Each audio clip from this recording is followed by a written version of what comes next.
5월 11일 오늘의 말씀은 민수기 26장 52절에서 65절입니다.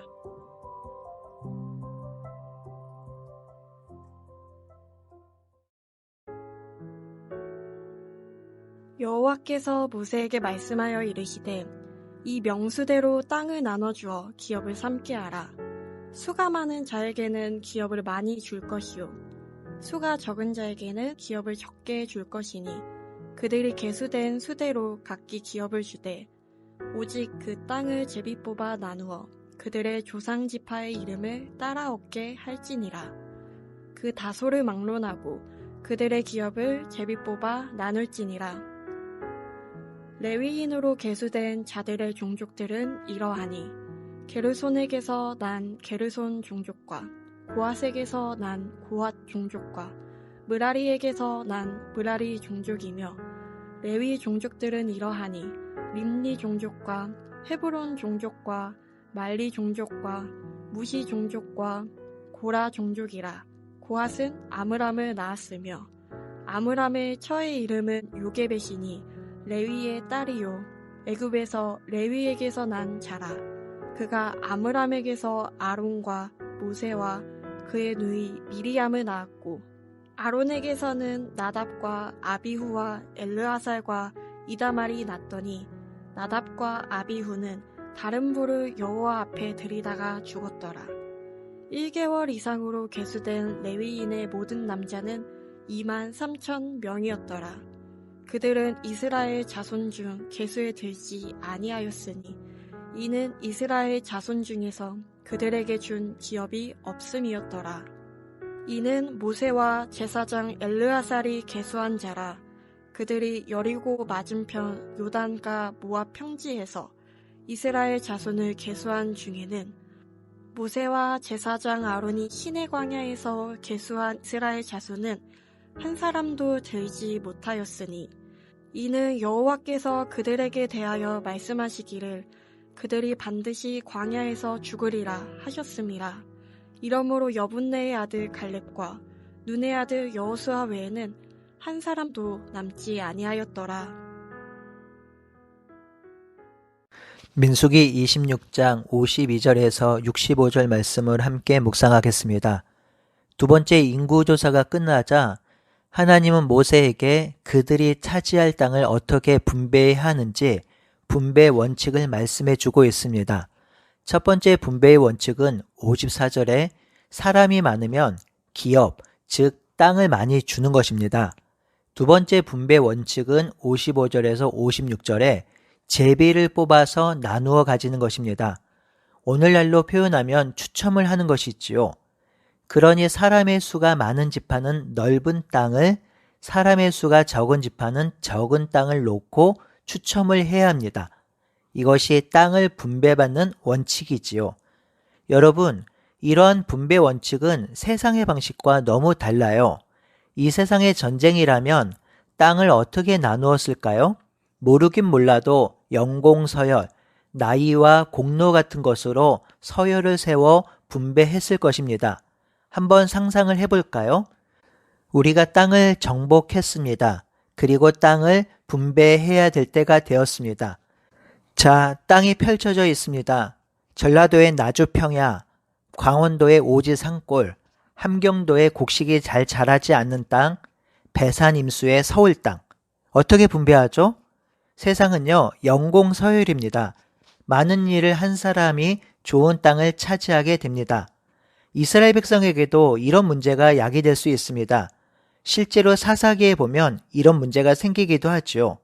하나님은 땅을 영공서열이나 힘이 있는 사람이나 또는 전쟁에서 특별한 능력을 발휘한 사람에게 더 좋은 땅을 주라고 하지 않았습니다. 그것은 하나님 나라 방식이 아니지요.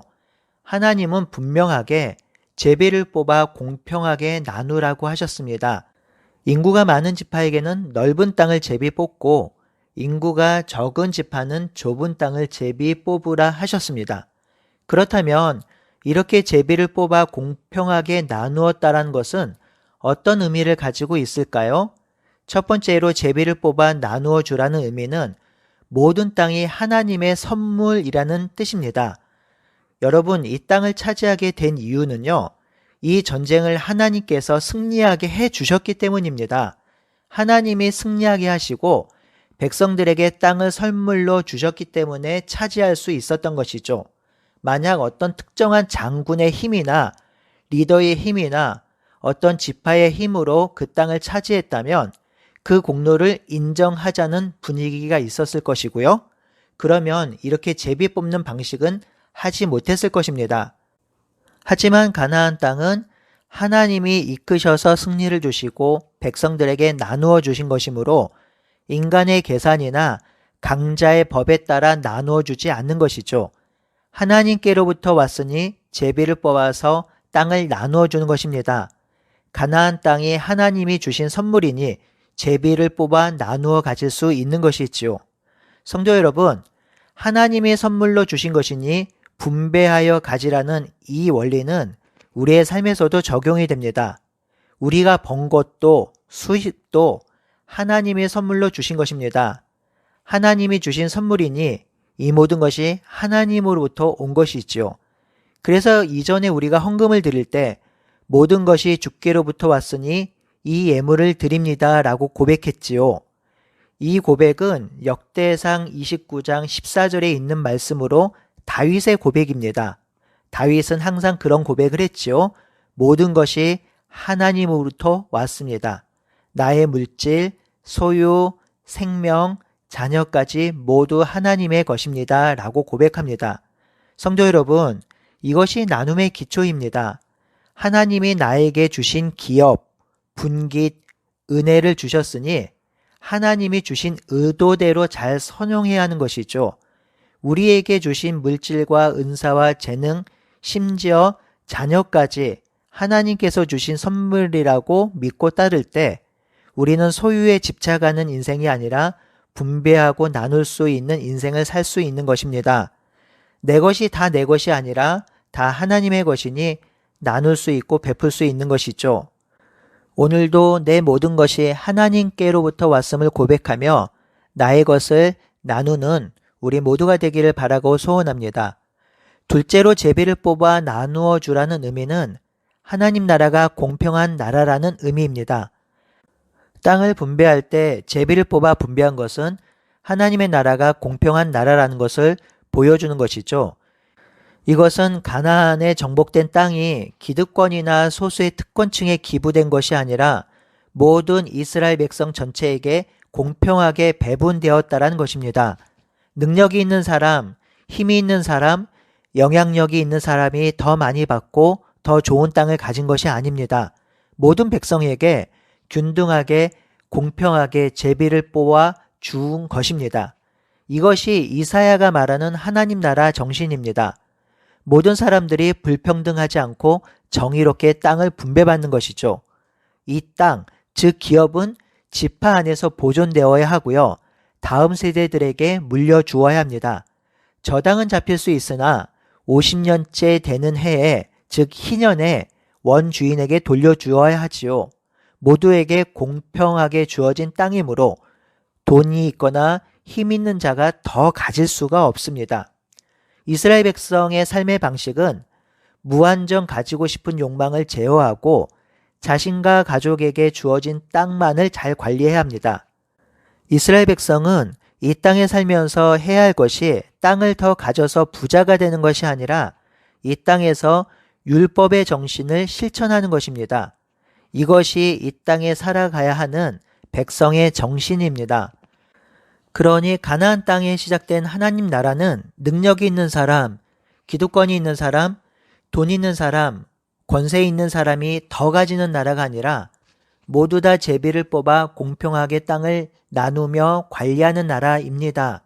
더 능력이 있으니, 더 힘이 있으니, 더 많은 일을 했으니 보상으로 더 가져야 한다는 것이 아니라 약자나 강자나 제비를 뽑아 땅을 분배하는 나라가 바로 하나님 나라이고 이것이 정의이고 공평입니다. 여기서 땅을 분배받지 못하는 자들이 있는데요. 나그네, 이방인, 그리고 레위인입니다. 62절에 보면 레위인들은 이스라엘 자손 중에 그들에게 준 기업이 없다고 하죠. 레위인들은 땅을 기업으로 받지 않습니다. 그래서 57절에서 62절은 땅을 분배받지 못한 레위인 지파에 대한 해설입니다. 이 본문에서도 레위인의 인구조사가 이루어지는데요. 이 인구조사는 하나님의 성막을 섬기기 위한 기초 자료가 됩니다. 민수기 35장에 보면 레위인은 48개 성읍에 흩어져서 그 성읍에서 레위인의 직무를 감당하게 되는데요.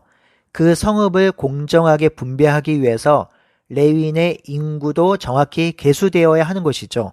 62절에 보면 레위인의 수는 2만 3천 명이었는데요. 1차 조사 때보다 1,000명이 증가하였습니다. 땅을 분배받지 못한 레위인들은 땅을 기업으로 받은 이스라엘 백성들이 책임져야 합니다. 이것이 가능한 이유는 땅은 분배받은 자들의 소유가 아니기 때문입니다. 땅은 모두 하나님의 소유이며 백성들은 모두 관리자들입니다. 땅을 관리하는 자들은 그 땅을 분배받지 못한 레위인, 고아, 과부와 나그네를 먹여 살려야 합니다. 이것이 관리인의 직무이지요. 이것을 망각하면 땅을 소유하려 하고요. 소유하기 시작하는 순간 더 가지고 싶은 탐욕의 노예가 되는 것입니다. 63절에서 65절은 애굽 땅을 경험한 옛 세대가 죽고 광야에서 태어난 새로운 세대가 도래하고 있음을 보여줍니다. 이 새로운 세대는 애굽의 정신, 제국의 정신이 아닌 하나님 나라 정신으로 살아갈 세대입니다. 하나님은 땅을 소유하지 않고 관리하므로 하나님 나라를 보여주는 새로운 세대를 가나안 땅으로 인도하려고 하십니다.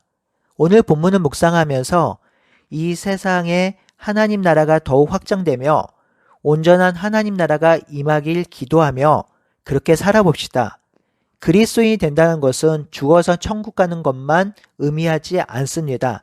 우리가 디디고 사는 이 땅이 하나님 나라 천국임을 믿고 이 땅의 천국의 삶을 살고 천국을 이루는 것이죠. 그러니 하나님이 공평과 정의로 다스리는 나라를 꿈꿔 봅시다. 우리가 소유하고 누리는 모든 것이 하나님께로 왔음을 고백합시다. 그리고 그 소유를 주신 주인께서 함께 나누라고 하신 음성을 듣고 나누며 살아갑시다. 그렇게 사는 것이 이 땅에 임한 하나님의 나라를 누리는 것이며 온전히 임할 하나님 나라를 기대하며 사는 삶입니다. 그렇게 멋지고 아름다운 하나님 나라 백성의 삶을 살아가는 우리 모두가 되기를 바라고 소원합니다. 아멘.